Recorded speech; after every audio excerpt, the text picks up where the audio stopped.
Carta aos Romanos, capítulo 1. Eu, Paulo, sou um fiel escravo de Jesus Cristo, escolhido como apóstolo autorizado para proclamar o que Deus tem falado e feito.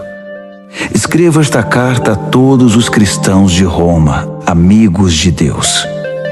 Os escritos sagrados trazem anúncios antigos dos profetas a respeito do Filho de Deus, que mostra suas raízes na história por ser descendente do rei Davi. Sua identidade única de Filho de Deus foi demonstrada pelo Espírito, quando Jesus foi ressuscitado dos mortos e comprovado como Messias, nosso Senhor. Por meio dele, recebemos a graça generosa de sua vida e a urgente tarefa de transmiti-la a outros, para que a recebam quando decidirem pela confiança obediente em Jesus. Vocês são quem são por causa dessa graça e do chamado de Jesus Cristo. E eu os saúdo agora pela graça generosa de Deus, nosso Pai, e do nosso Senhor Jesus, o Messias. Dou graças a Deus por meio de Jesus, por todos vocês. Faço isso em primeiro lugar porque em toda parte recebo notícias da vida de fé que vocês têm, e toda vez que as ouço, dou graças a Deus. E Deus, a quem dedico adoração e serviço, divulgando as boas notícias a respeito de seu Filho, a mensagem, sabe que quando penso em vocês em minhas orações, e isso acontece o tempo todo, expresso o desejo de que Ele prepare o caminho para que eu possa visitá-los. Quanto maior a demora, mais eu sofro. Quero muito estar aí para compartilhar o dom de Deus pessoalmente e vê-los crescer fortes diante dos meus olhos. Mas não pensem que farei isso sem querer nada em troca. Vocês têm tanto para me dar quanto eu a vocês. Por favor, amigos, não entendam mal minha dificuldade de visitá-los. Vocês não têm ideia de quantas vezes fiz planos de ir a Roma. Estou determinado a desfrutar pessoalmente a obra de Deus entre vocês, assim como em tantas outras cidades e comunidades não judaicas. Mas sempre alguma coisa atrapalha meus planos. De fato, todos, gente educada ou ignorante, sofisticada ou simples, mostram-me como dependo de todos e sou devedor a todos. Por isso não vejo a hora de encontrar vocês em Roma e pregar as maravilhosas notícias a respeito de Deus. São notícias que tenho orgulho de proclamar. Essa extraordinária mensagem que revela o magnífico plano de Deus de resgatar todos que confiam nele, começando pelos judeus, mas abrindo a porta para todos os outros povos. O modo de Deus tornar justo o ser humano se manifesta em atos de fé, confirmando o que as Escrituras dizem. Aquele que vive de modo justo diante de Deus, confiando nele, vive de verdade. Mas o furor divino é despertado pela falta de confiança do ser humano em Deus, pelos erros repetidos, pelas mentiras acumuladas e pela manipulação da verdade. Mas a verdade essencial sobre Deus é muito clara. Abram os olhos e poderão vê-la. Se analisarem com cuidado o que Deus criou, serão capazes de ver o que os olhos deles não enxergam.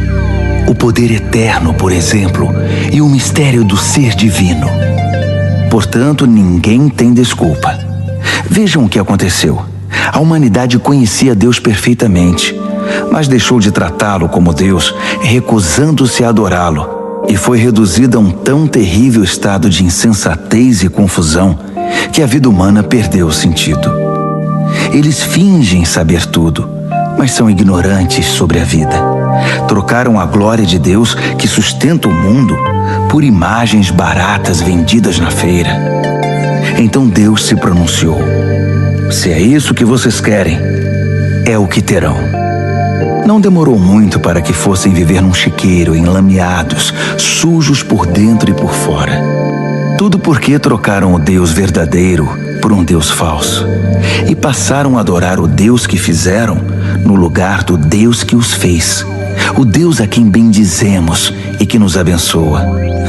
Loucura total. Então aconteceu o pior.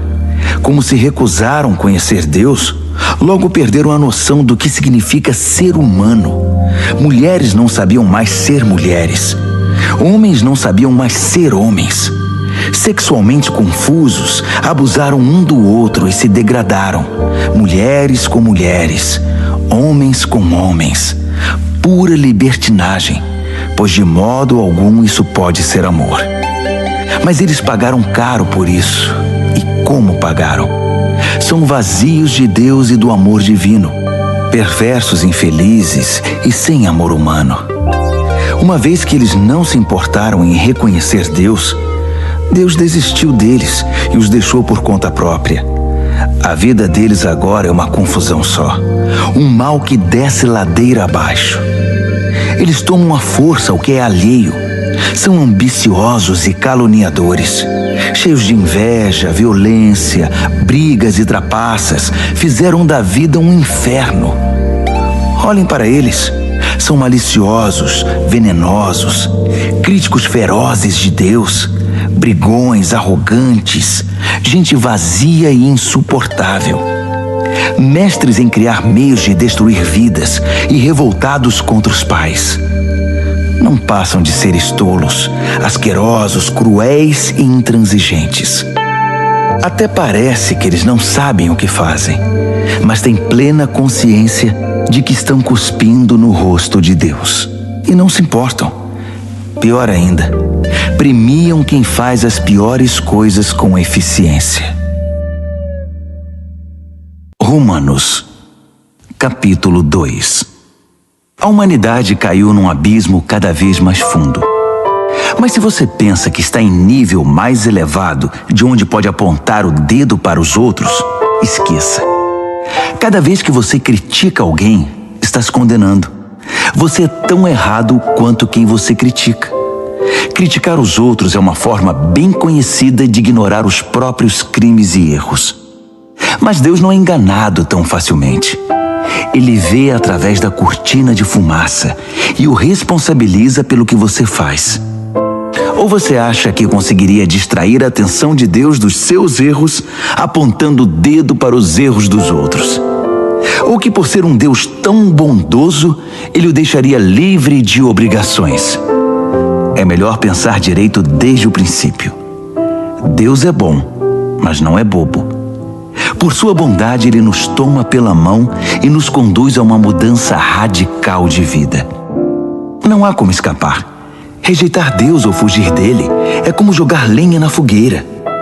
Um dia o fogo intenso e alto, o julgamento justo e ardente de Deus, irá queimar tudo. Não se engane, porque no fim todos terão o que merecem. Vida de verdade para quem age do lado de Deus e fogo para quem insiste em viver como bem entende, pela lei do menor esforço. Se você age contra a sua natureza, irá se destruir. Não importa a sua origem, a sua criação ou a sua formação. Mas se você aceitar o jeito de Deus fazer as coisas, a recompensa será maravilhosa. Nesse caso, também não importa a origem ou a formação. Ser judeu não é garantia automática de aprovação. Deus não se orienta pelo que os outros dizem ou pelo que você pensa de você. Ele tem seus critérios. Se você peca sem saber, Deus leva isso em consideração. Mas se você peca de modo consciente, a história é outra. O mero ato de ouvir a lei de Deus é perda de tempo se você não faz o que Ele manda. Praticar, não apenas ouvir, é que faz diferença para Deus. Se um pagão que desconhece a lei de Deus consegue segui-la mais ou menos por instinto, ele confirma a verdade dela pela obediência. Comprova assim que a lei de Deus não é um elemento estranho imposto de fora para dentro, mas algo que faz parte da própria constituição humana. Existe algo no interior do ser humano que ecoa o sim e o não de Deus, o certo e o errado. A resposta deles ao sim e ao não de Deus será de conhecimento público no dia em que Deus tomar a decisão final a respeito de cada homem e mulher. A mensagem que proclamo por meio de Jesus Cristo leva em consideração todas essas diferenças. Se você foi educado como judeu, não pense que pode descansar em sua religião, orgulhoso de estar por dentro da revelação de Deus, de experimentar as melhores bênçãos de Deus, de estar atualizado com as doutrinas. Tenho um recado especial para você que está seguro disso, que conhece a palavra revelada de Deus e se sente em condições de levar a Deus outros que estão em labirintos escuros e emoções confusas. Você está guiando os outros, mas quem está guiando você? Falo sério. Enquanto você prega, não roube, você rouba? Afinal, quem iria suspeitar de você? A mesma coisa vale para o adultério e para a idolatria. Você consegue se safar de qualquer situação com discursos eloquentes sobre Deus e sua lei. As Escrituras dizem, é por causa de vocês, judeus, que os pagãos são hostis a Deus. O texto denuncia um problema antigo que não irá se resolver. A circuncisão, o ritual no corpo que marca você como judeu, só terá importância se sua vida estiver de acordo com a lei de Deus. Se não estiver, é pior que não ser circuncidado. O oposto também é verdadeiro. Quem não é circuncidado e vive nos caminhos de Deus é tão bom quanto o circuncidado e até melhor. É melhor guardar a lei de Deus sem ser circuncidado que quebrá-la sendo circuncidado. Entenda isto. Não é o corte feito por uma faca que o torna judeu. Você se torna judeu pelo que você é. A marca de Deus no coração. Não a da faca na pele é que faz de você um judeu. E a identificação vem de Deus, não de críticos legalistas. Romanos, capítulo 3. Mas se é assim, que diferença faz ser judeu ou não? Ser ensinado nos caminhos de Deus ou não? Na verdade, faz muita diferença, mas não como muitos pensam. Para começar, lembre-se de que os judeus foram incumbidos de escrever e transmitir a revelação de Deus, as Escrituras Sagradas. E como fica a situação dos judeus que abandonaram sua posição? Deus não os abandonou. Você pensa que sua falta de fé cancela a fidelidade de Deus? De jeito nenhum. Contem com isto. Deus mantém sua palavra, ainda que o mundo inteiro minta descaradamente. As Escrituras dizem o mesmo. Suas palavras permanecem fiéis e verdadeiras. A rejeição não intimidará Deus. Mas se nossa maneira errada de agir apenas realça e confirma o caráter fiel de Deus, não deveríamos ser elogiados por isso? Se nossas palavras nem sequer deixam marca em suas boas palavras, Deus não cometeria um erro em nos pôr contra a parede e nos condenar pelo que dissemos? É uma pergunta natural, mas a resposta é não. Um não bem enfático. Como as coisas seriam corrigidas se Deus não agisse para corrigi-las? É maldade afirmar: se minhas mentiras servem para mostrar a verdade de Deus de maneira mais gloriosa, como posso ser condenado? Estou fazendo um favor para Deus. Alguns, na verdade, tentam pôr essas palavras em nossa boca, alegando que saímos por aí anunciando: quanto mais mal fazemos, mais bem Deus faz. Então, continuemos assim. É pura calúnia. E estou certo de que vocês concordam conosco. Se é assim, aonde isso nos levará? Será que nós, judeus, estamos em situação melhor que os outros? Na verdade, não. Basicamente, todos nós, judeus e não judeus, começamos em condições idênticas. Todos nós começamos como pecadores. As Escrituras não deixam dúvidas sobre isso. Não há ninguém vivendo como deve, nenhum sequer. Ninguém entende, ninguém presta atenção em Deus. Todos eles erraram o caminho. Todos estão vagueando sem rumo. Ninguém está vivendo da maneira correta. E não creio que há quem o consiga. A garganta deles é um túmulo aberto e a língua escorregadia para enganar. Cada palavra que pronunciam está impregnada de veneno. Eles abrem a boca e empesteiam o ar. São eternos concorrentes ao prêmio Pecador do Ano e emporcalham a terra com sofrimento e ruína. Não fazem a menor ideia do que seja viver em comunidade Eles passam por Deus e o ignoram. Está claro que esse texto não representa o que Deus diz a respeito dos outros, mas o que diz sobre nós, a quem as Escrituras foram primeiramente endereçadas. Está claro também que somos todos pecadores, cada um de nós. Estamos no mesmo barco furado com todos os outros. Nosso envolvimento com a revelação de Deus não nos deixa de bem com Ele. Isso só faz realçar nossa cumplicidade com o pecado de todos os outros. Mas agora há algo novo no horizonte. Aconteceu o que Moisés e os profetas anunciaram por tanto tempo. Deus resolveu agir para acertar as coisas sobre as quais lemos nas Escrituras por meio do que Jesus fez por nós. E não apenas por nós, mas por todos os que creem nele, pois nisso não há diferença entre nós e eles. Uma vez que nós e eles reunimos esse longo e lamentável registro como pecadores e provamos que somos incapazes de viver a vida gloriosa que Deus deseja para o ser humano, Deus resolveu fazer isso por nós.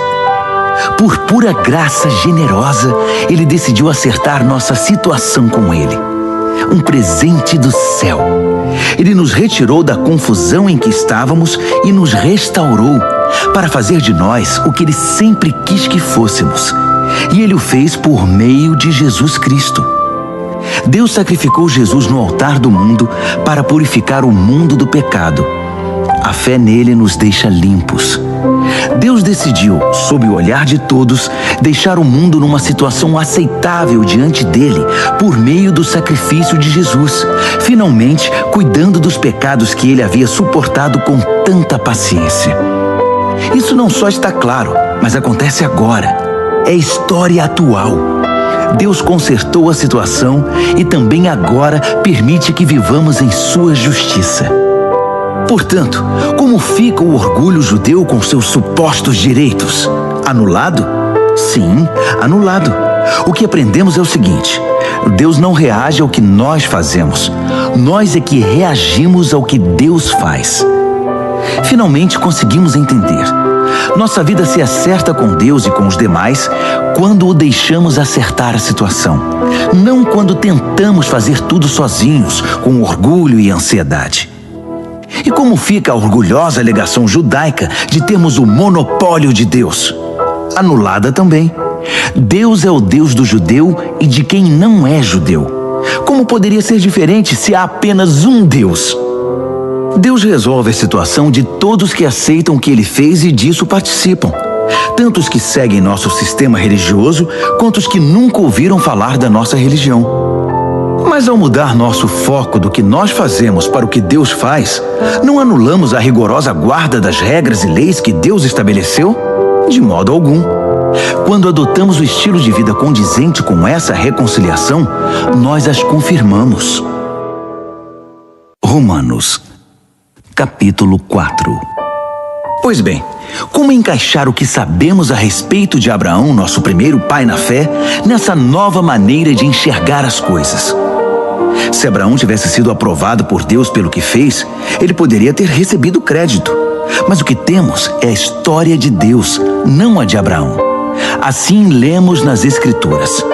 Abraão participou do que Deus fez por ele e isso foi decisivo. Ele acreditou que Deus podia torná-lo justo, em vez de apelar para a própria justiça. Se você dá duro e faz um bom trabalho, merece o pagamento. Ninguém pode dizer que seu pagamento é um presente. Mas se você percebe que a tarefa está muito além da sua capacidade, algo que só Deus pode fazer e confia que Ele o fará, volto a dizer, algo que você jamais conseguirá fazer, não importa como e quanto trabalhe. Essa confiança em Deus é o que o deixa numa situação aceitável diante dele, por causa de Deus. Pura graça. Davi confirma esse modo de ver as coisas ao afirmar que quem deixa Deus consertar a situação sem insistir em querer fazer algo no processo é um homem feliz. Feliz é aquele cujos crimes são perdoados, cujos registros dos pecados são apagados. Feliz é a pessoa contra quem o Senhor não tem nada a apresentar. Vocês pensam que essa bênção é dada apenas para aqueles que guardam nossas tradições religiosas e são circuncidados?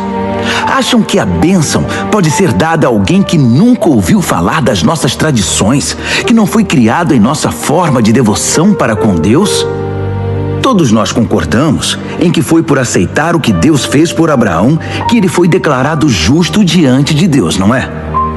Agora pensem, essa declaração foi feita antes ou depois que ele fosse marcado pelo rito pactual da circuncisão? Sabemos que foi antes. Isso significa que ele se submeteu à circuncisão como evidência e confirmação do que Deus havia feito muito antes de torná-lo plenamente aceitável. Um ato de Deus que ele aceitou de todo o coração. Isso ainda significa que Abraão é pai de todos os povos que aceitam o que Deus faz por eles, enquanto ainda estão na condição dos de fora em relação a Deus, não identificados como propriedade de Deus, isto é, como incircuncisos. Justamente os que se encontram nessa condição é que são chamados justificados por Deus e com Deus. Abraão, claro, também é o pai dos que se submeteram ao rito da circuncisão, não apenas por causa do rito, mas porque desejavam abraçar pela fé o que Deus fez por eles, seguindo o exemplo de vida que Abraão viveu antes de ser marcado pela circuncisão. A famosa promessa de Deus a Abraão, que ele e seus descendentes possuiriam a terra, não foi feita em razão de algo que Abraão tenha feito ou viria a fazer. Foi baseada na decisão de Deus de acertar tudo para com ele, e foi disso que Abraão participou quando creu.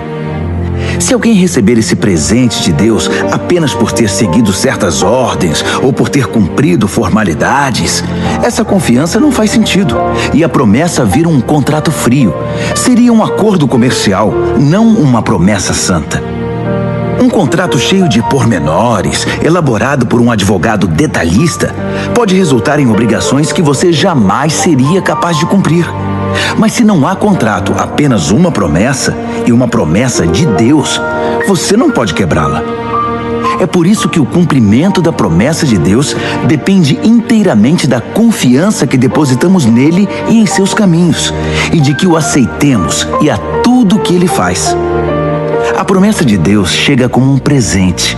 É o único modo de garantir a participação nela, tanto os que guardam as tradições religiosas, quanto os que nunca ouviram falar delas. Porque Abraão é o pai de todos nós.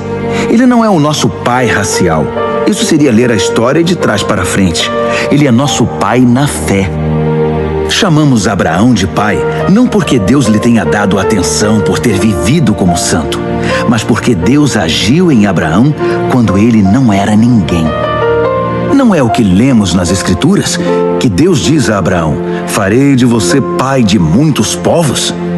Abraão foi primeiro chamado de pai e depois se tornou pai, porque ousou acreditar que Deus faria o que somente Deus poderia fazer: levantar os mortos para a vida e com uma palavra trazer algo à existência a partir do nada. Não havia esperança, mas Abraão creu, decidido a viver não com base no que sabia que era incapaz de fazer, mas no que Deus disse que ele faria. Assim, foi feito pai de uma multidão de povos. O próprio Deus declarou: você terá uma grande família, Abraão. Abraão não ficou pensando em sua incapacidade, dizendo: sem chance, este corpo de 100 anos nunca vai gerar um filho. Ignorou décadas de infertilidade de Sara e foi persistente.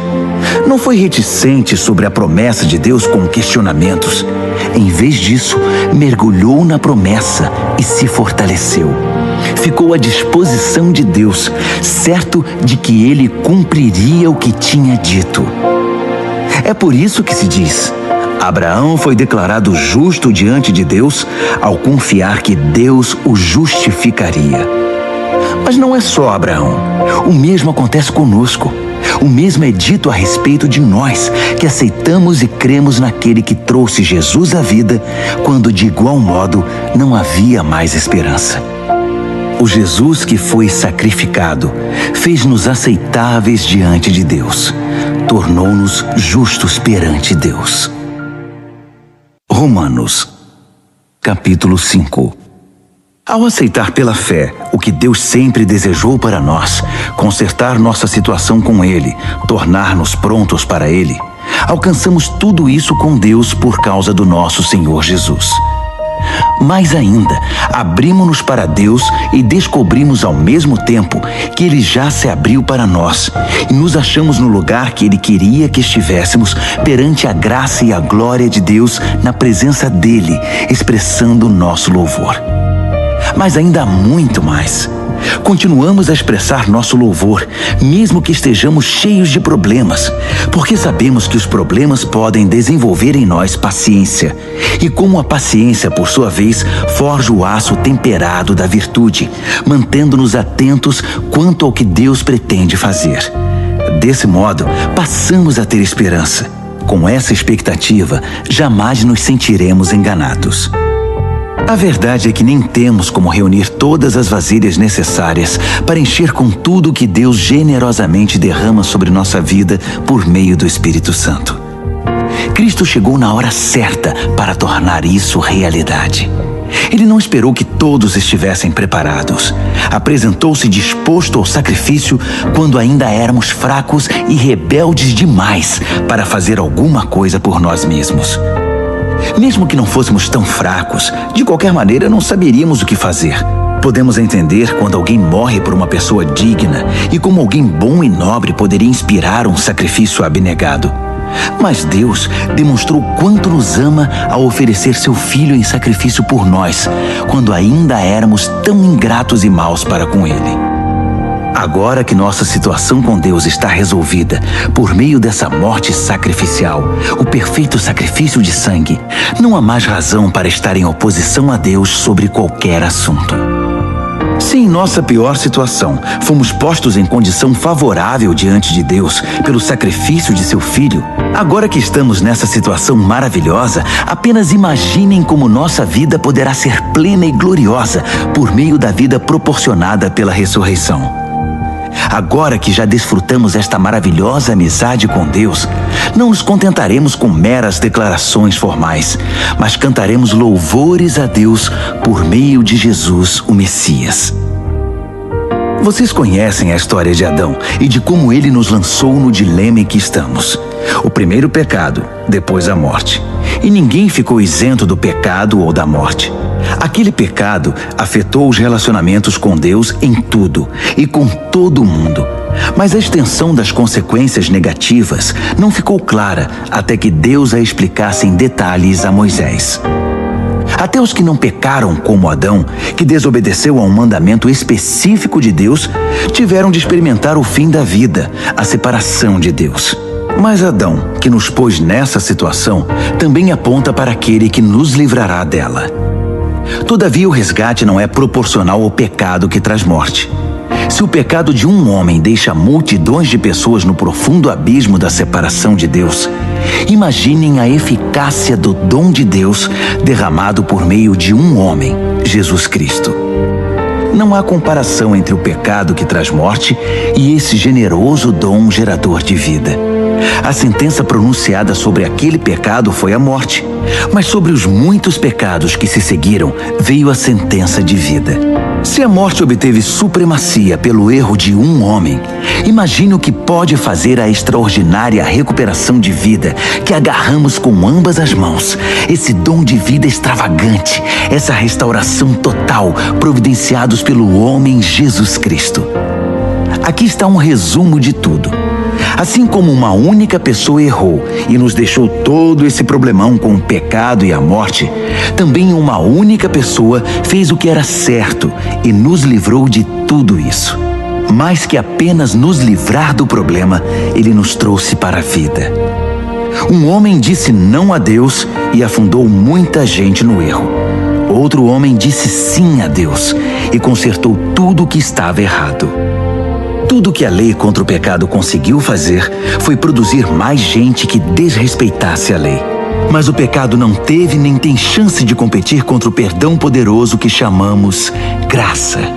Na disputa entre o pecado e a graça vence com facilidade. Tudo que o pecado pode fazer é nos ameaçar com a morte. Já a graça, uma vez que Deus está consertando as coisas por meio do Messias, nos convida à vida. Uma vida que continua para sempre, que jamais terá fim. Romanos, capítulo 6. O que vamos fazer então? Continuar pecando para que Deus continue perdoando? É claro que não. Se já deixamos o país onde o pecado é soberano, como poderemos ainda viver na velha casa que tínhamos lá? Ou vocês não perceberam que abandonamos aquilo tudo para sempre? É o que acontece no batismo. Ao entrar na água, deixamos para trás o velho país do pecado. Quando saímos da água, entramos num novo país, o da graça, uma nova vida numa nova terra. É isso que o batismo nessa vida em Jesus significa. Quando somos mergulhados na água, é como o sepultamento de Jesus. Quando somos levantados da água, é como a ressurreição de Jesus. Erguemo-nos para um mundo cheio da luz do nosso Pai. E assim podemos ver por onde estamos indo, no novo país da graça soberana. Mas claro que isso é impossível.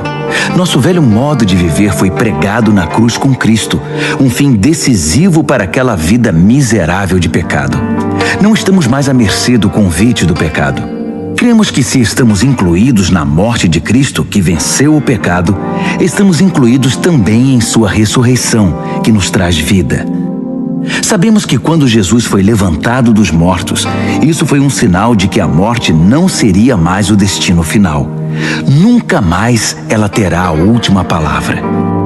Quando Jesus morreu, ele levou o pecado consigo. Agora vivo, ele traz Deus a nós.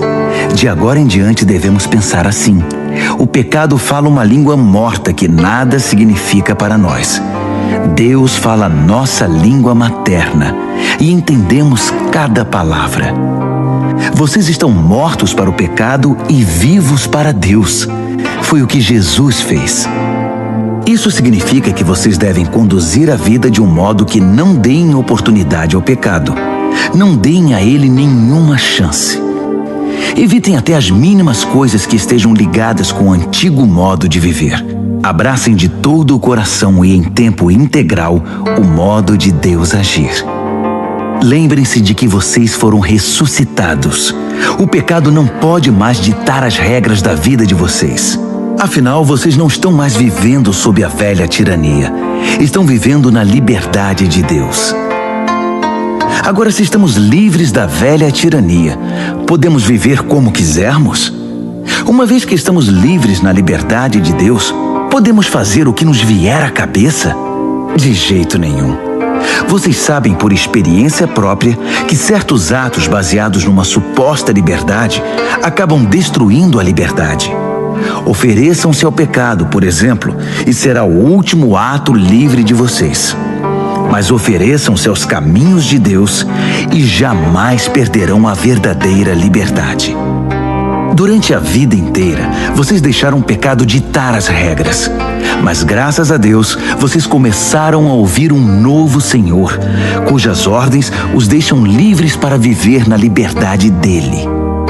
Falo da liberdade para facilitar a compreensão. Vocês com certeza se lembram do tempo em que faziam o que queriam, sem se importar com os outros nem com Deus, e a vida só piorava enquanto a liberdade diminuía. Quanta diferença agora! Vocês vivem na liberdade de Deus, com a vida restaurada, crescendo em santidade. Durante todo o tempo em que vocês faziam o que queriam, ignorando Deus, nem se preocupavam em pensar ou viver de modo correto, nem cogitavam fazer pelo menos alguma coisa certa. Mas isso era a liberdade? O que ganharam com isso? Nada de que possam se orgulhar agora, não é? Aonde isso os levou? A um beco sem saída. Mas agora que encontraram a verdadeira liberdade, não precisam mais ouvir as exigências do pecado. Vocês descobriram o prazer de ouvir Deus falando com vocês. Que bela surpresa! Uma vida plena, restaurada, integrada no presente, com muito mais vida a caminho. Trabalhem para o pecado por toda a vida e seu pagamento será a morte. Mas o dom de Deus é vida real, eterna, proporcionada por Jesus nosso Senhor. Romanos, capítulo 7. Amigos, vocês não devem ter nenhum problema para entender isto, pois conhecem a lei, como ela funciona e como afeta apenas quem está vivo. Por exemplo, uma mulher casada é legalmente unida ao marido enquanto ele vive, mas se ele morrer, ela está livre. Se viver com outro homem enquanto o marido está vivo, sem dúvida ela será adúltera. Mas se ele morrer, ela está livre para se casar com outro homem, sem crise de consciência e sem que ninguém a desaprove. Portanto, meus amigos, isso é semelhante ao que aconteceu com vocês. Quando Cristo morreu, ele tomou sobre si todo aquele modo de vida dominado por regras e o deixou no túmulo. Vocês ficaram livres para se casar com a vida da ressurreição e gerar uma descendência de fé para Deus. Enquanto vivíamos aquele antigo modo de vida, fazendo o que bem entendíamos, o pecado produzia os frutos que o antigo código da lei gerou em nós, o que nos deixou ainda mais rebeldes. Por fim, tudo o que geramos foi morte. Mas agora que não estamos mais acorrentados ao casamento dominador do pecado, livres daqueles regulamentos opressivos, estamos livres para viver uma vida nova na liberdade de Deus. Alguém pode dizer, se o código da lei era tão mau assim, ele não era melhor que o pecado. Não é verdade. O código da lei tinha uma função legítima. Sem suas orientações claras sobre certo e errado, nada saberíamos sobre o comportamento moral. Sem um mandamento sucinto, não cobiçarás, eu teria considerado a cobiça uma virtude e arruinado minha vida. Vocês não se lembram de como eram as coisas? Eu me lembro perfeitamente. O código da lei começou muito bem, mas acontece que o pecado encontrou uma maneira de perverter o mandamento, transformando-o em tentação, fazendo dele um fruto proibido. O código da lei, em vez de ser usado para me guiar, serviu para me seduzir. Sem a complexidade do código da lei, o pecado parecia sem atrativos e sem vida, e eu seguia meu caminho sem dar muita atenção a ele. Mas depois que o pecado pôs as mãos no código da lei e se tornou chamativo, fui enganado e caí. O mesmo mandamento que deveria me guiar à vida foi maliciosamente usado para me enganar, levando-me a um desvio. Desse modo, o pecado estava vivo, eu morto, mas o código da lei em si é bom. É sabedoria da parte de Deus e cada mandamento é saudável e santo. Prosseguindo, já posso ouvir a próxima pergunta de vocês. Quer dizer que não posso confiar no que é bom, isto é, na lei? O bem é tão perigoso quanto o mal? É claro que não. O pecado apenas fez aquilo que o tornou famoso: usar o bem como cobertura para me induzir a fazer o que no final iria me destruir. Ao ocultar o bom mandamento de Deus, o pecado provocou consequências negativas que jamais conseguiria causar por si só. Posso antecipar a resposta também. Sei que todos os mandamentos de Deus são espirituais, mas eu não sou. Essa não é também a sua experiência? Sim, estou cheio de mim mesmo. Afinal, passei longo tempo na prisão do pecado. O que não entendo a meu respeito é que decido uma coisa e faço outra, sendo levado a fazer o que absolutamente desprezo. Então, se não consigo decidir o que é melhor para mim mesmo e fazê-lo, é óbvio que o mandamento de Deus é necessário. Entretanto, preciso de algo mais. Pois se conheço a lei e mesmo assim não posso guardá-la, e se o poder do pecado dentro de mim insiste em sabotar minhas melhores intenções, obviamente preciso de ajuda. Entendo que não posso cumpri-la. Posso desejar, mas não posso fazer. Decido fazer o bem, mas de fato não o faço. Decido não fazer o mal, mas acabo fazendo de um modo ou de outro. Minhas decisões não resultam em ações. Algo está muito errado no meu interior e sempre tira o melhor de mim.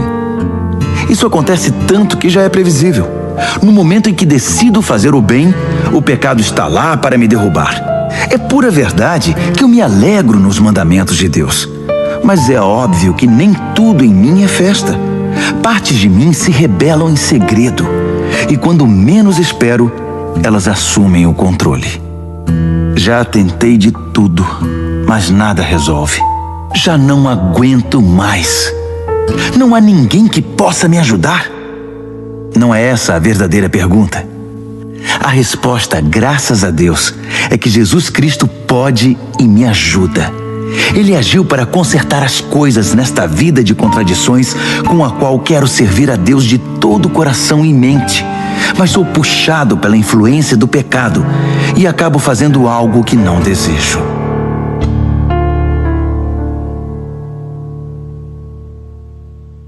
Romanos, capítulo 8. Com a chegada de Jesus, o Messias, o dilema fatal foi resolvido. Os que estão em Cristo não precisam mais viver numa nuvem escura e depressiva. Um novo poder está atuando. O Espírito da vida em Cristo, como um vento forte, limpou totalmente o ar, libertando vocês de uma tirania brutal nas mãos do pecado e da morte. Deus acertou em cheio quando enviou seu Filho. Não tratou do problema como algo distante e sem importância. Em seu Filho, Jesus assumiu pessoalmente a condição humana, entrou na confusão da humanidade que vive em conflito para consertar as coisas de uma vez por todas. O código da lei, enfraquecido pela natureza humana fragmentada, jamais poderia ter feito isso. A lei acabou usada como paliativo para o pecado, nunca para a cura completa.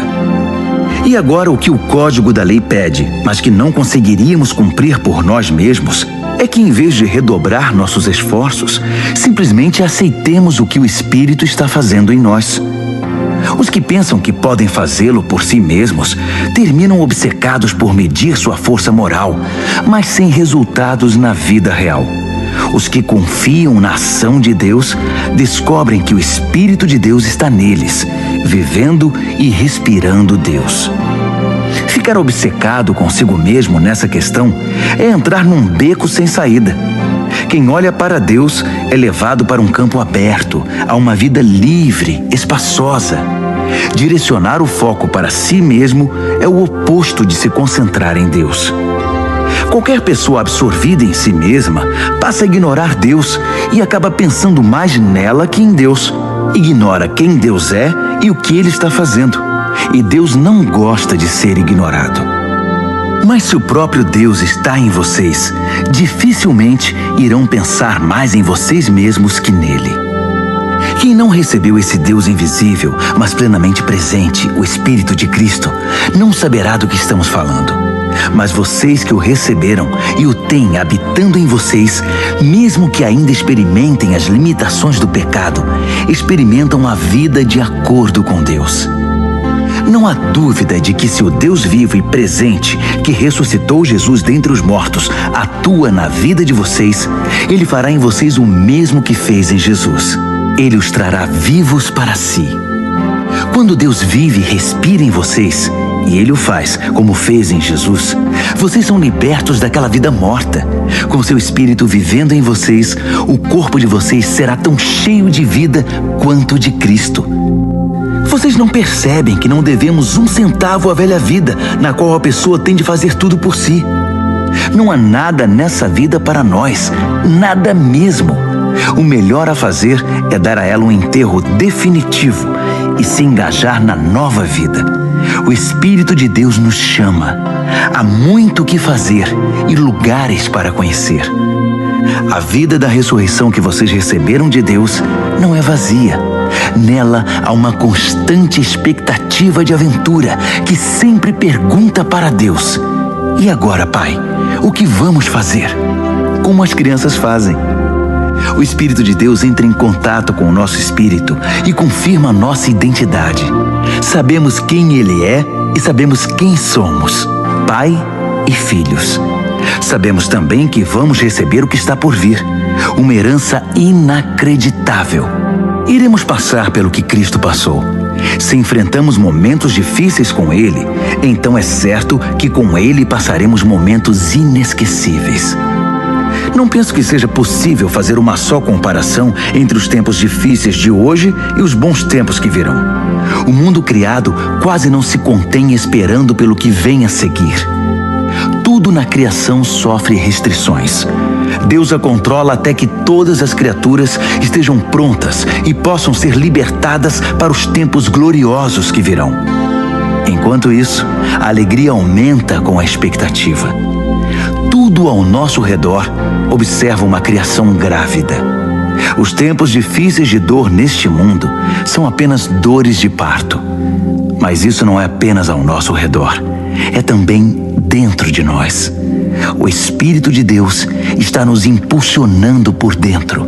Nós também sentimos as dores de parto. Nosso corpo estéril e sem vida deseja a libertação plena. É por isso que esperar não nos diminui, assim como a espera não diminui a gestante. Na verdade, é uma espera que nos faz sentir grandiosos. Naturalmente não vemos o que nos causa isso, mas quanto mais esperamos, mais nos sentimos assim, e mais alegre se torna a nossa expectativa. Se em algum momento nos cansamos de esperar, o Espírito de Deus está ao nosso lado, nos dando aquela força. Se não sabemos como orar, não importa. Ele ora em nós e por nós, utilizando nossos suspiros sem palavras, nossos gemidos de dor. Ele nos conhece melhor que nós mesmos, conhece nossa condição de gravidez e nos mantém na presença de Deus. Assim, podemos ter certeza de que cada detalhe em nossa vida de amor a Deus é transformado em algo muito bom. Deus sempre soube o que estava fazendo. Ele decidiu desde o princípio moldar a vida daqueles que o amam pelos mesmos padrões da vida do Filho, pois o Filho é o primeiro da fila na humanidade que ele restaurou. Nele, vemos a vida humana em sua forma original. Depois de decidir como seus filhos deveriam ser, Deus continuou convidando as pessoas, chamando-as pelo nome. Em seguida, ele as firmou numa sólida base, nele mesmo. Após ter feito tudo isso, ele permanece com essas pessoas até o fim, concluindo gloriosamente o que havia iniciado. Então, o que acham? Deus está ao nosso lado, assumiu nossa condição e se expôs ao pior quando enviou o próprio Filho. Haveria alguma coisa que ele não faria por nós de modo espontâneo e feliz? Quem ousaria implicar com os escolhidos de Deus, arrumando briga com ele? Quem ousaria ao menos apontar um dedo? Aquele que morreu por nós e por nós foi ressuscitado para a vida, está na presença de Deus nesse exato momento, intercedendo por nós. Acham que alguém será capaz de levantar uma barreira entre nós e o amor de Cristo por nós? Não há como. Nem problemas, nem tempos difíceis, nem ódio, nem fome, nem desamparo, nem ameaças de poderosos, nem punhaladas nas costas, nem mesmo os piores pecados listados nas Escrituras. Eles nos matam a sangue frio porque odeiam a ti. Somos vítimas fáceis. Eles nos pegam um a um. Nada disso nos intimida, porque Jesus nos ama. Estou convencido de que nada, vivo ou morto, angelical ou demoníaco, atual ou futuro, alto ou baixo, pensável ou impensável, absolutamente nada pode se intrometer entre nós e o amor de Deus, quando vemos o modo com que Jesus, nosso Senhor, nos acolheu. Romanos, capítulo 9. Ao mesmo tempo, vocês precisam saber que todo o tempo carrego comigo uma imensa tristeza, uma dor profunda dentro de mim, e nunca me livro dela. Não estou exagerando. Cristo e o Espírito Santo são minhas testemunhas. São os israelitas. Se houvesse um jeito de eu ser amaldiçoado pelo Messias para que eles fossem abençoados por ele, eu o faria sem hesitar. Eles são minha família, cresci com eles, Eles tinham tudo: família, glória, reuniões, revelações, adoração, promessas. Sem falar que são o povo de onde veio o Messias, o Cristo, que é Deus sobre tudo, sempre. Amém. Mas não pensem que a palavra de Deus tenha falhado em algum ponto. O problema é antigo. Para começar, nem todos os israelitas fisicamente são israelitas espiritualmente. Não foi a linhagem de Abraão que trouxe essa identidade, e sim a promessa de Deus. Lembram-se do que foi dito: sua família será considerada por Isaque? Isso significa que a identidade israelita nunca foi determinada fisicamente, por transmissão genética, mas por Deus, pela promessa. Lembram-se da promessa? Quando eu voltar no próximo ano por esta época, Sara terá um filho. E não foi a única vez. Também foi feita uma promessa para Rebeca, muito além da genética. Quando ficou grávida do nosso antepassado Isaque e esperava os gêmeos ainda inocentes, incapazes de fazer bem ou mal, ela recebeu uma confirmação especial da parte de Deus. Na ocasião, Deus mostrou que seu propósito não é algo que dependa do que fazemos ou deixamos de fazer, e sim determinado por sua decisão, vindo diretamente de sua iniciativa. Deus disse a Rebeca: o primeiro a nascer dos gêmeos ocupará o segundo lugar. Mais tarde, a situação deu origem à dura frase: eu amei Jacó, mas rejeitei Esaú. Será que com isso podemos dizer que Deus é injusto? Vamos devagar. Deus disse a Moisés: misericórdia é comigo mesmo, compaixão é comigo mesmo. A compaixão não nasce em nosso coração compadecido, nem em nosso esforço moral, mas na misericórdia divina. Foi o mesmo caso do faraó. Eu o escolhi para ser mero coadjuvante no drama da minha poderosa salvação. Tudo o que estamos dizendo é que Deus tem a primeira palavra, iniciando a ação, na qual fazemos nossa parte para o bem ou para o mal. Então você pergunta: como pode Deus nos culpar por qualquer coisa se Ele está no controle de tudo? Se as grandes decisões já foram tomadas, que temos nós com isso? Calma. Quem você pensa que é para argumentar com Deus? Por algum instante você achou que algum de nós sabe o bastante para questioná-lo? O vaso não se dirige aos dedos que o moldaram dizendo: por que você me deu essa forma? Não é óbvio que o oleiro tem todo o direito de transformar um pedaço de argila num vaso de flores e outro numa panela de cozinhar feijão? Se Deus precisa de um pote especial para a sua ira e outro para a sua bondade gloriosa, não estará Ele certo? O mesmo Ele fez com os judeus, mas também acontece com outros povos. Oséias deixa isso claro: eu chamarei os sem nome e os nomearei. Chamarei os desprezados e os farei amados. No lugar em que gritaram: você não é ninguém, eles chamam vocês de filhos do Deus vivo.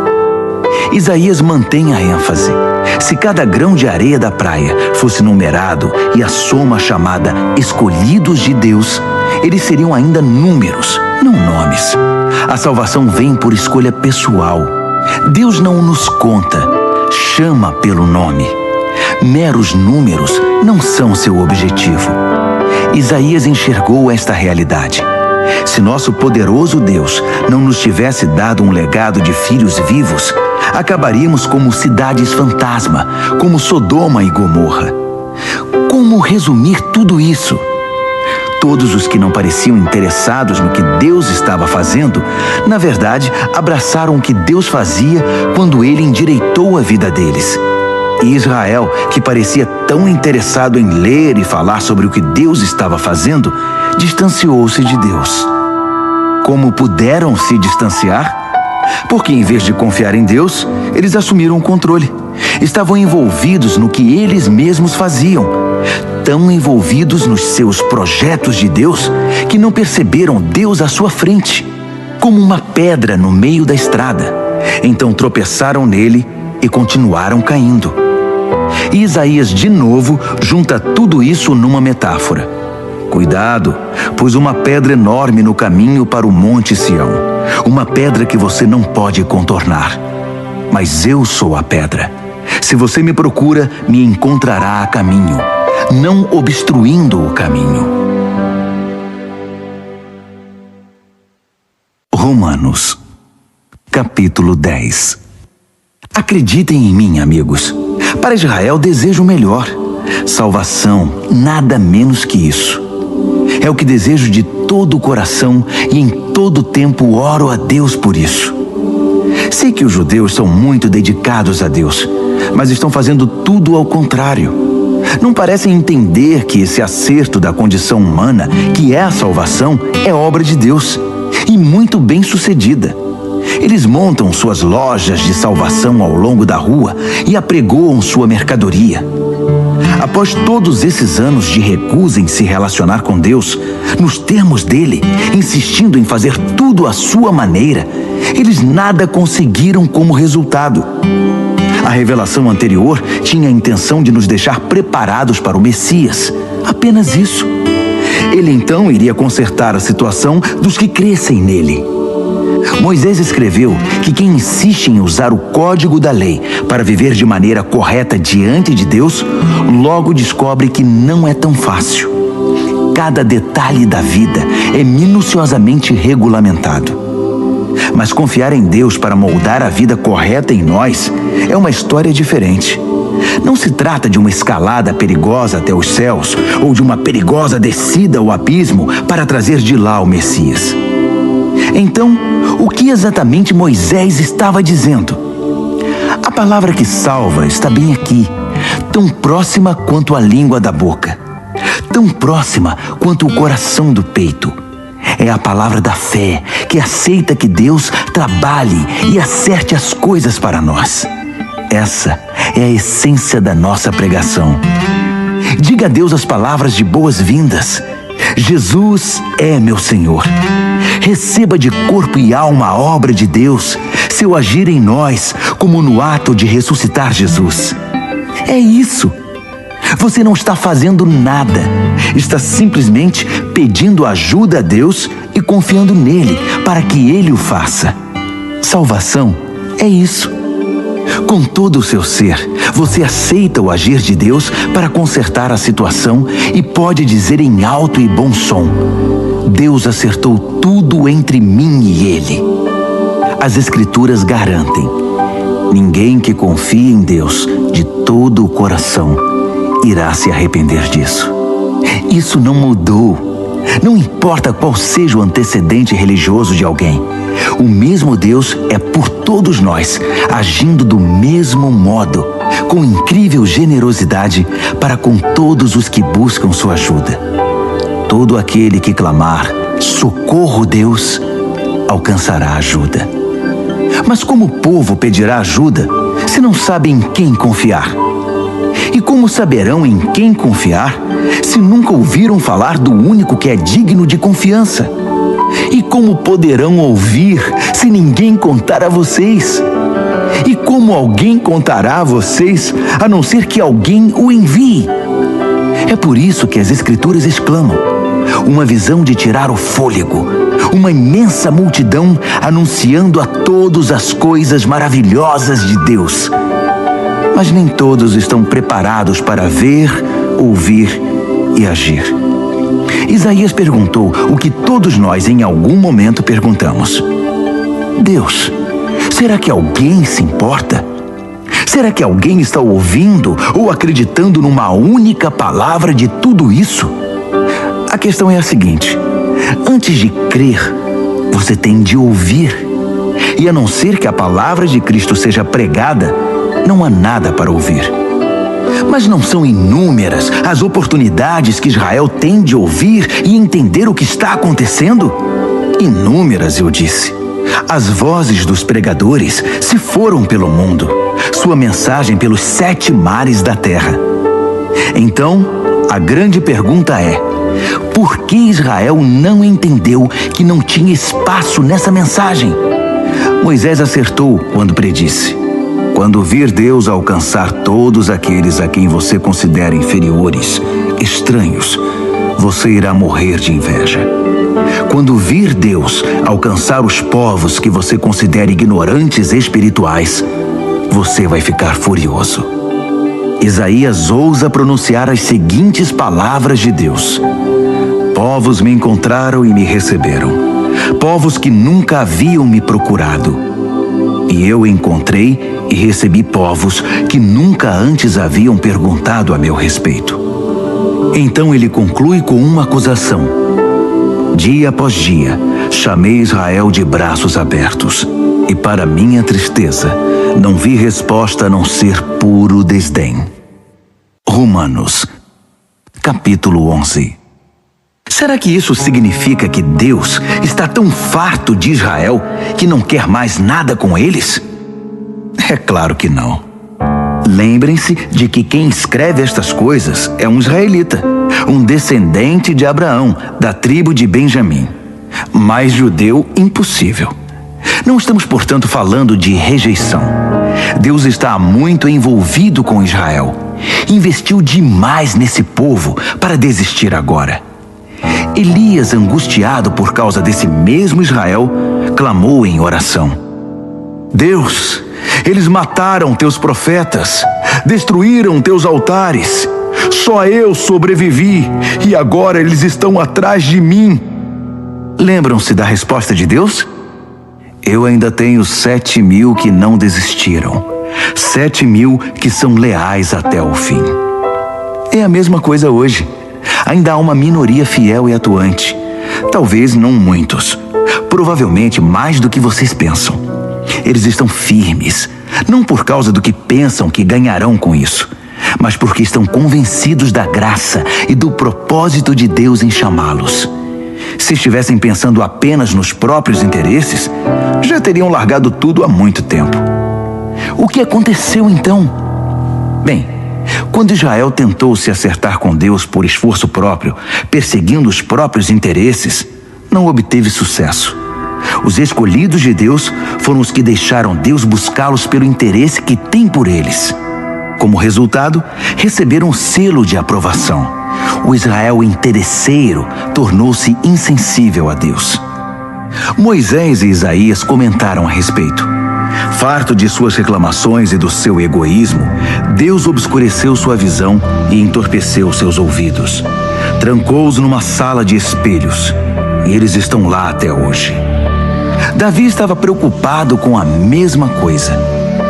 Tomara que adoeçam ao comer a comida preparada por eles mesmos, que quebrem a perna andando em seus caminhos egoístas. Tomara que fiquem cegos ao contemplar seus espelhos, que tenham úlceras ao brincar de Deus. A próxima questão é: os judeus foram derrotados, excluídos para sempre? A resposta é um enfático não. Ironicamente, eles deixaram a porta aberta quando saíram, e os de fora entraram. O resto vocês sabem. Os judeus começaram a pensar que talvez tivessem perdido uma coisa boa. Mas se a saída deles impulsionou essa migração mundial de não-judeus para o reino de Deus, imaginem o efeito da volta deles. Que lindo retorno será! Mas não quero continuar falando deles. São vocês, os de fora, que me preocupam. Minha tarefa pessoal se concentra nos chamados de fora. Por isso me esforço ao máximo quando estou entre meus parentes israelitas, os chamados de casa, esperando que eles percebam o que estão perdendo e queiram se envolver com o que Deus está fazendo. Se a queda deles iniciou essa migração em escala mundial, sua recuperação produzirá algo ainda maior: uma volta em massa para casa. Se a primeira coisa que os judeus fizeram, ainda que prejudicial para eles, resultou no bem de vocês, pensem no que acontecerá quando eles acertarem o passo. Tudo isso provém de uma raiz santa, plantada e cuidada por Deus. Se a raiz principal da árvore é santa, há espaço para frutos santos. Alguns ramos foram podados, e vocês, ramos de oliveira selvagem, foram enxertados. Mas o fato de vocês serem alimentados pela raiz santa e rica em nutrientes não os autoriza a tripudiar sobre os ramos podados. Lembrem-se de que vocês não estão alimentando a raiz. Ela é que está alimentando vocês. Assim, é possível dizer: Outros ramos foram podados para que eu pudesse ser enxertado. Muito bem, mas eles foram podados porque eram dispensáveis, não mais ligados pela fé e pelo compromisso com a raiz. A única razão pela qual vocês estão na árvore é porque o enxerto de vocês pegou quando creram e porque vocês estão ligados à raiz que nutre a fé. Por isso, não fiquem vaidosos. Sejam humildes e prontos em relação à raiz que os mantém verdes e vivos. Agora, se Deus não pensou 2 vezes para podar os ramos naturais, por que hesitaria em cortar vocês? Ele o faria sem vacilar. Fiquem atentos ao amor bondoso e à terrível severidade que coexistem em Deus. Misericórdia 0 para os ramos mortos, bondade total para os enxertados. Mas não considerem só a bondade. No momento em que virar ramo morto, vocês serão cortados. E não se sintam superiores aos ramos podados que caíram ao chão. Se eles saírem do estado de morte, poderão muito bem ser enxertados outra vez. Deus pode fazer isso. Ele é capaz de enxertos milagrosos. Porque se ele pôde enxertar vocês, ramos cortados de uma árvore qualquer, numa das árvores do pomar, ele não terá dificuldade de enxertar de volta na árvore de origem ramos que cresceram nela. Alegrem-se por estar na árvore e esperem o melhor para os outros. Quero ser o mais claro possível, amigos. O assunto é complicado. É fácil interpretar errado o que está acontecendo e, com arrogância, presumir que vocês são a realeza e eles apenas o povão excluído. Mas não é assim. Essa dureza da parte de Israel em relação a Deus é temporária e tem o efeito de permitir o acesso de todos os que estão de fora, de modo que, por fim, a casa se encha. Antes do fim de tudo, haverá um Israel aperfeiçoado. Está escrito: um campeão virá das montanhas de Sião. Ele purificará a casa de Jacó. E esse é meu compromisso com o meu povo: a remoção dos seus pecados. Enquanto vocês ouvem e abraçam as boas notícias da mensagem, fica parecendo que os judeus são inimigos de Deus. Mas visto da perspectiva de longo alcance do propósito abrangente de Deus, eles continuam sendo os mais antigos amigos de Deus. Os dons e o chamado de Deus têm garantia total. Jamais são cancelados. Houve uma época, não muito tempo atrás, em que vocês estavam separados de Deus. Mas depois, os judeus fecharam a porta para Deus e houve uma abertura para vocês. Agora, eles estão de fora, mas com a porta aberta para vocês, eles têm ainda a opção de voltar.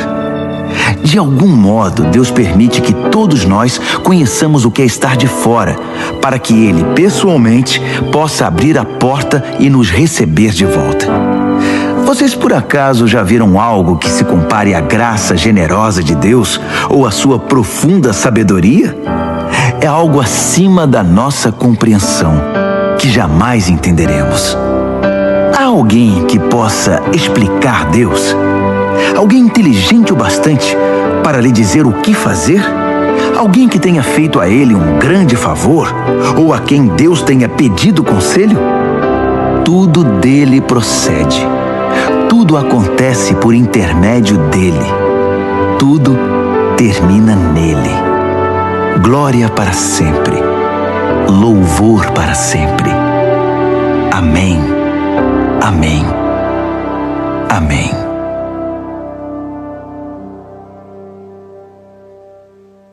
Romanos, capítulo 12. Portanto, com a ajuda de Deus, quero que vocês façam o seguinte: entreguem a vida cotidiana, dormir, comer, trabalhar, passear, a Deus, como se fosse uma oferta. Receber o que Deus fez por vocês é o melhor que podem fazer por Ele. Não se ajustem demais à sua cultura, a ponto de não poderem pensar mais. Em vez disso, concentrem a atenção em Deus. Vocês serão mudados de dentro para fora. Descubram o que Ele quer de vocês e tratem de atendê-lo.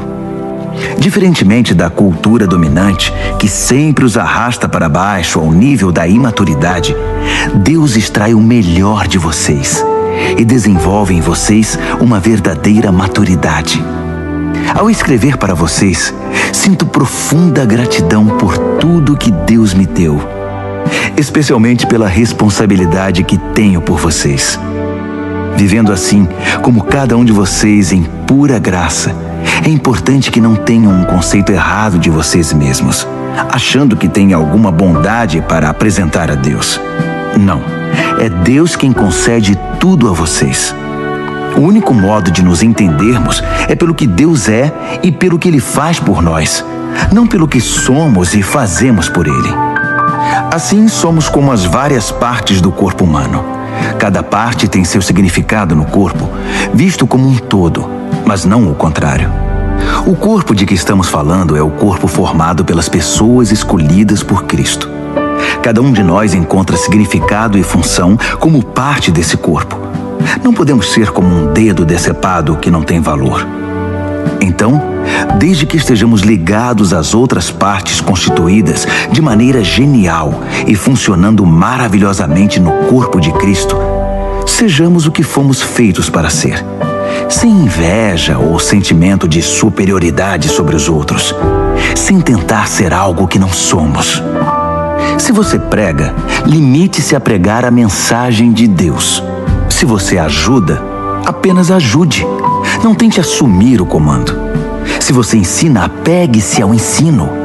Se você tem a capacidade de encorajar, tome cuidado para não se tornar autoritário. Se você recebeu alguma posição de responsabilidade, não manipule. Se você foi chamado para ajudar gente em angústia, fique de olhos abertos e seja rápido em responder. Se você trabalha com os desamparados, não se permita ficar irritado ou deprimido por causa deles. Mantenha o sorriso. Amem de verdade, não de maneira fingida. Evitem o mal ao máximo. Apeguem-se ao bem como puderem. Sejam bons amigos que amam profundamente. Não procurem estar em evidência. Não se deixem esgotar. Mantenham-se animados e dispostos. Sejam servos vigilantes do Senhor, com uma expectativa alegre. Não desistam em tempos difíceis, mas orem com fervor. Ajudem os cristãos necessitados e pratiquem a hospitalidade. Abençoem os inimigos. Não haja maldição em suas palavras. Riam quando seus amigos estiverem alegres. Chorem com eles quando estiverem tristes. Ajudem-se uns aos outros. Não sejam arrogantes. Façam amigos entre as pessoas mais simples. Não se julguem importantes. Não revidem. Descubram a beleza que há em todos. Se você a descobriu em você, faça o mesmo com todos. Não insistam na vingança. Ela não pertence a vocês. Eu vou julgar. Eu vou cuidar disso, diz Deus. As Escrituras recomendam que se você vir seu inimigo com fome, ofereça-lhe um bom almoço. Se estiver com sede, dê-lhe de beber. Sua bondade irá surpreendê-lo.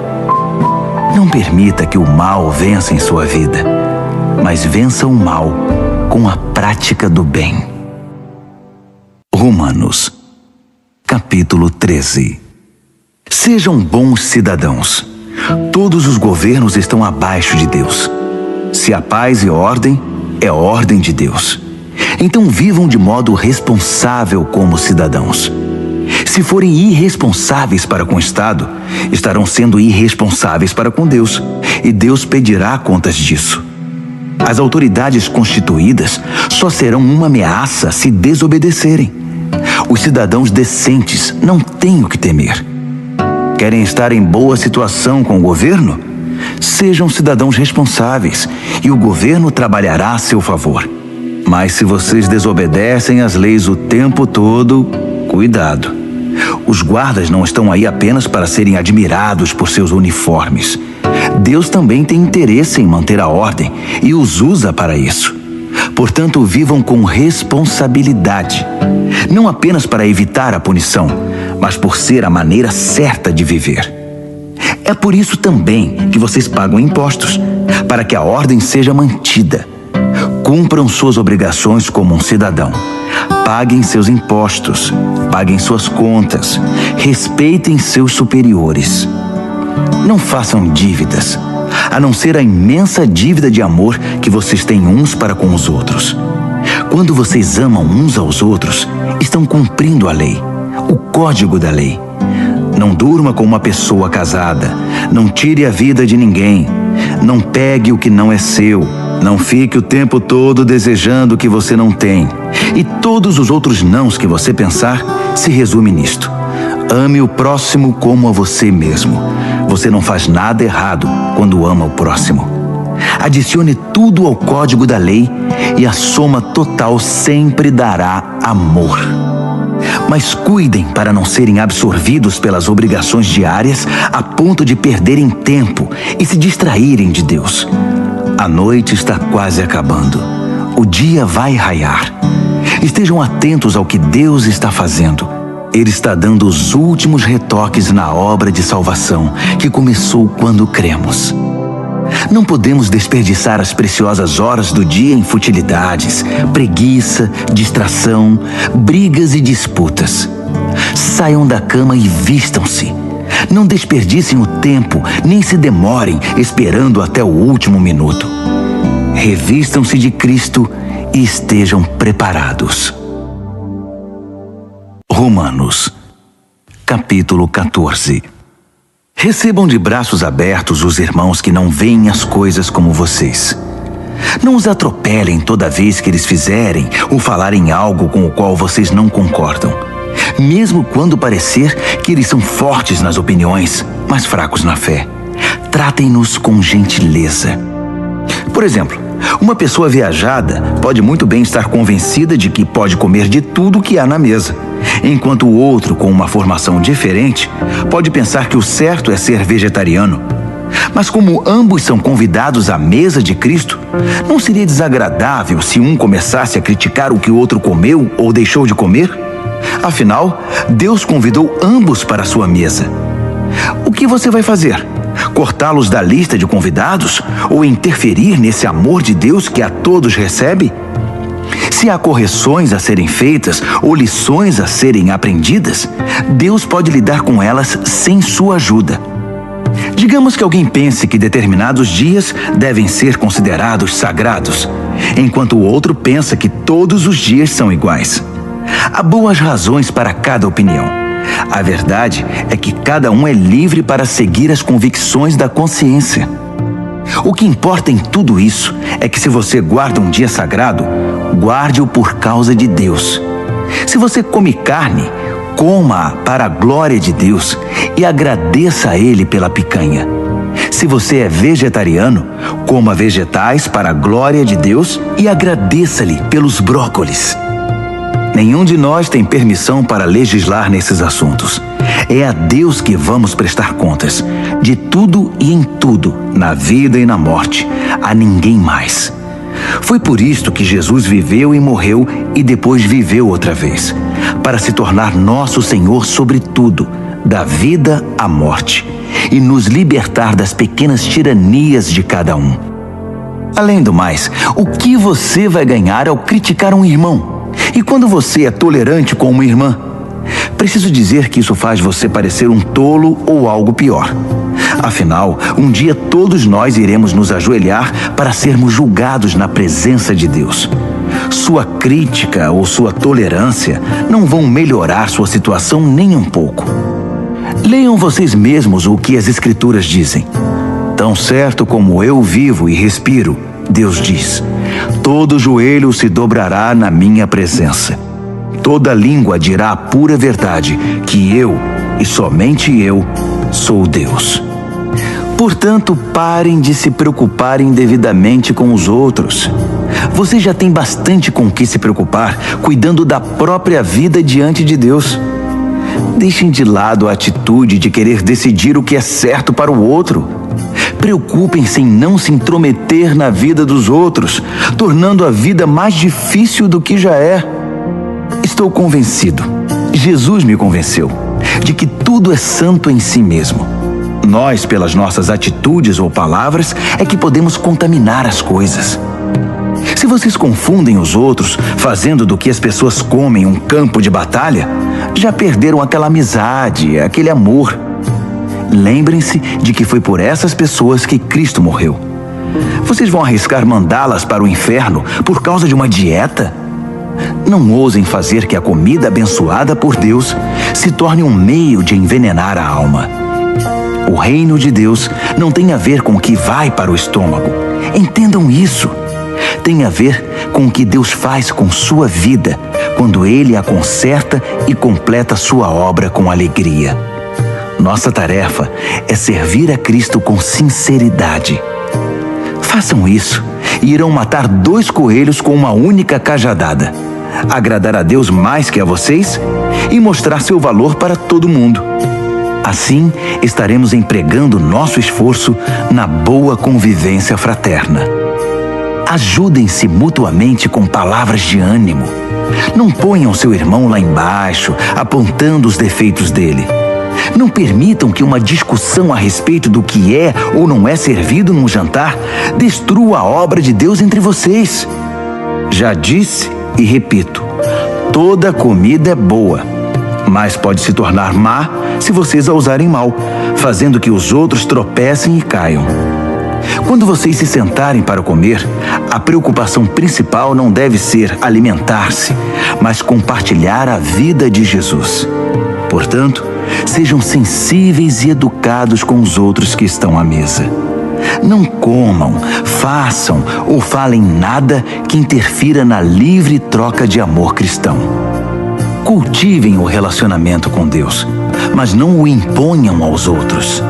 Vocês serão felizes se seu comportamento e sua fé forem coerentes. Mas se não estão seguros, se percebem que estão agindo de modo incoerente com o que creem, às vezes tentando impor sua opinião ou apenas agradar, vocês estão errados. Se seu modo de viver não condiz com o que vocês creem, então está errado. Romanos, capítulo 15.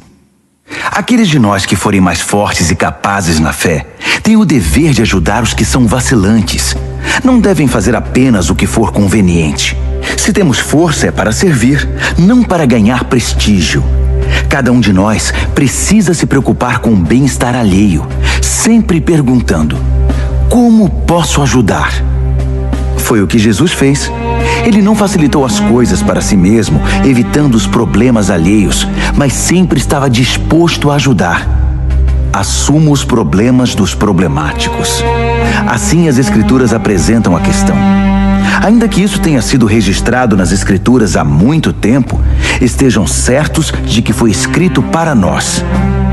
Deus quer que o seu chamado firme e permanente, combinado com o conselho caloroso e pessoal das Escrituras, venham a nos caracterizar, mantendo-nos alerta para o que Ele vier a fazer.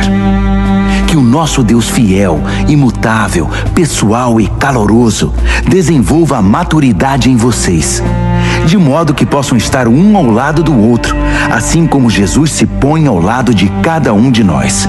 Então seremos um coral.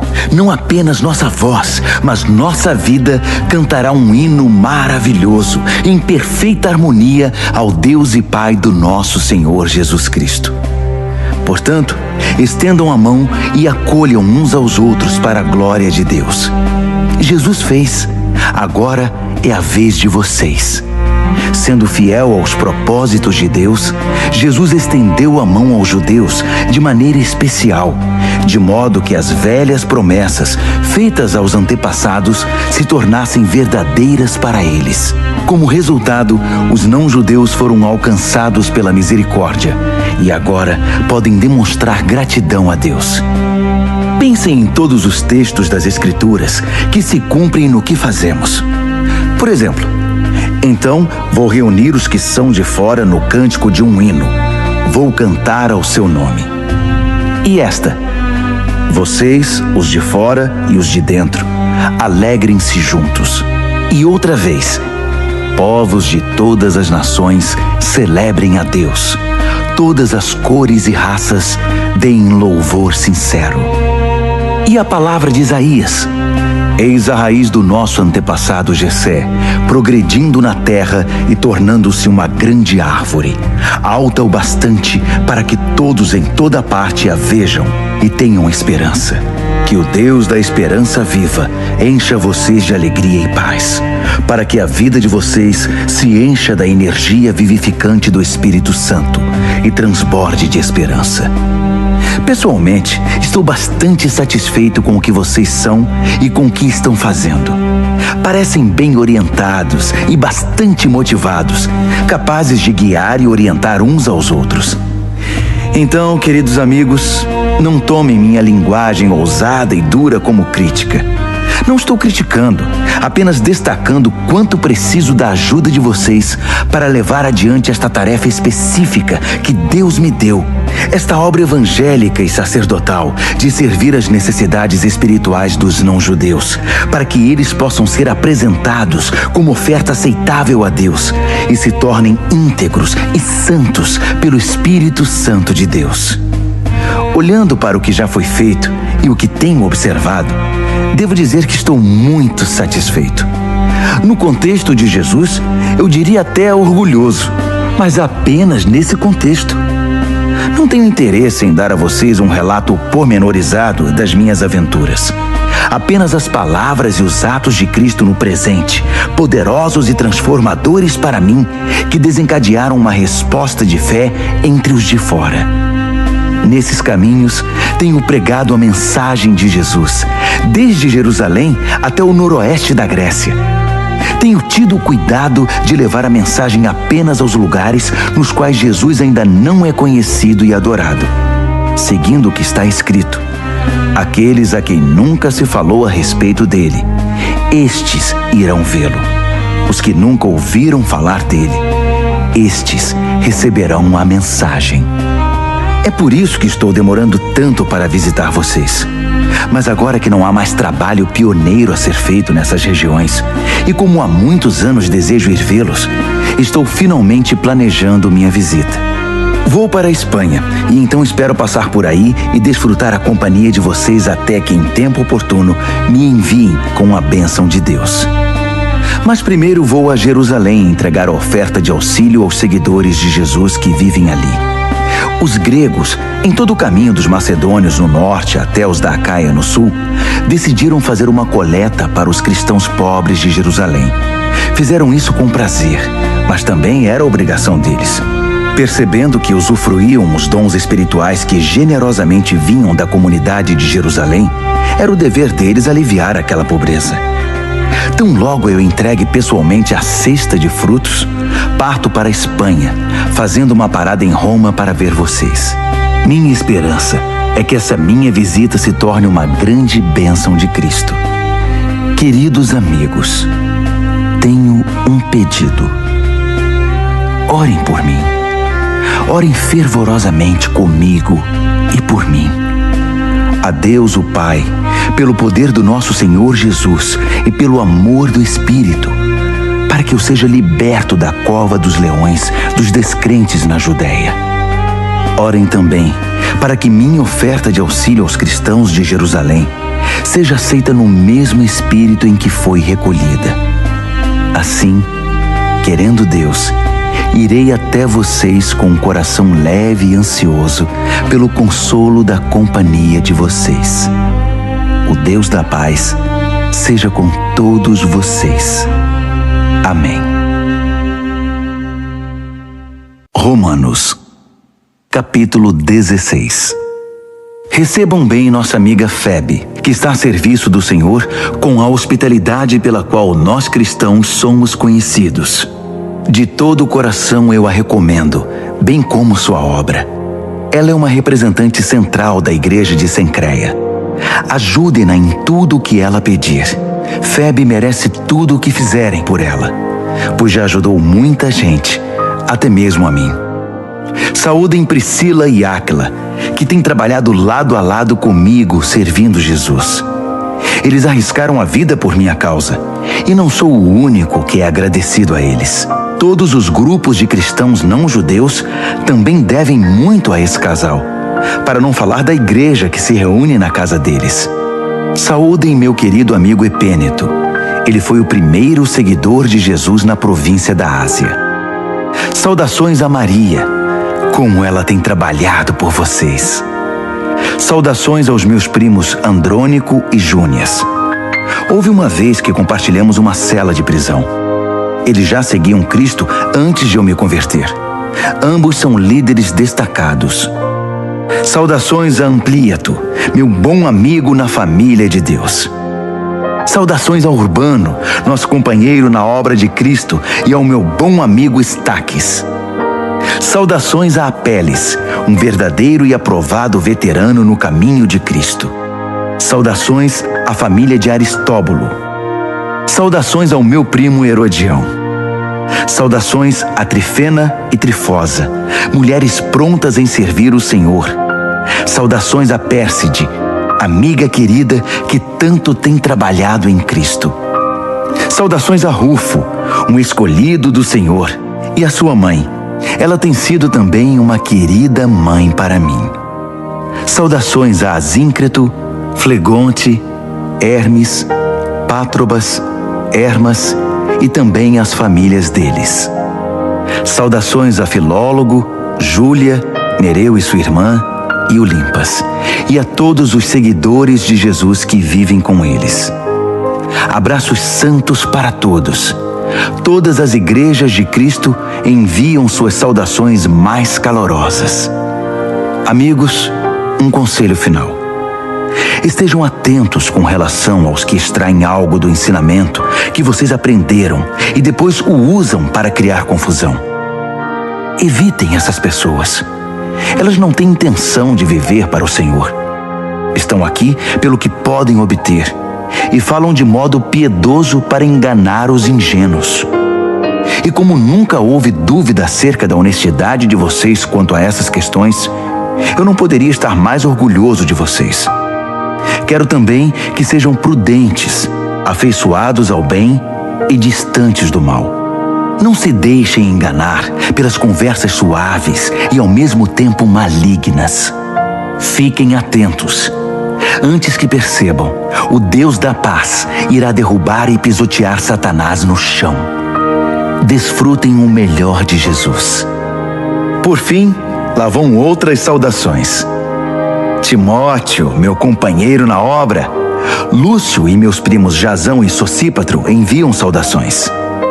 Eu, Tércio, que escrevi esta carta ditada por Paulo, envio minhas saudações pessoais. Gaio, que é meu hospedeiro e de toda a igreja, manda lembranças a vocês.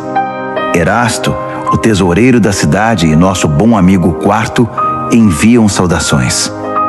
Todo o nosso louvor é dedicado ao único que é poderoso o bastante para torná-los fortes, exatamente como na pregação a respeito de Jesus Cristo, como revelado no mistério que se manteve por tanto tempo, mas que agora se tornou um livro aberto por meio das escrituras proféticas. Todas as nações do mundo podem agora conhecer a verdade e ser conduzidas à fé obediente, cumprindo as ordens de Deus, que fez tudo, do início até a última letra. Todo o nosso louvor é dirigido, por meio de Jesus, a esse Deus incomparavelmente sábio. Amém.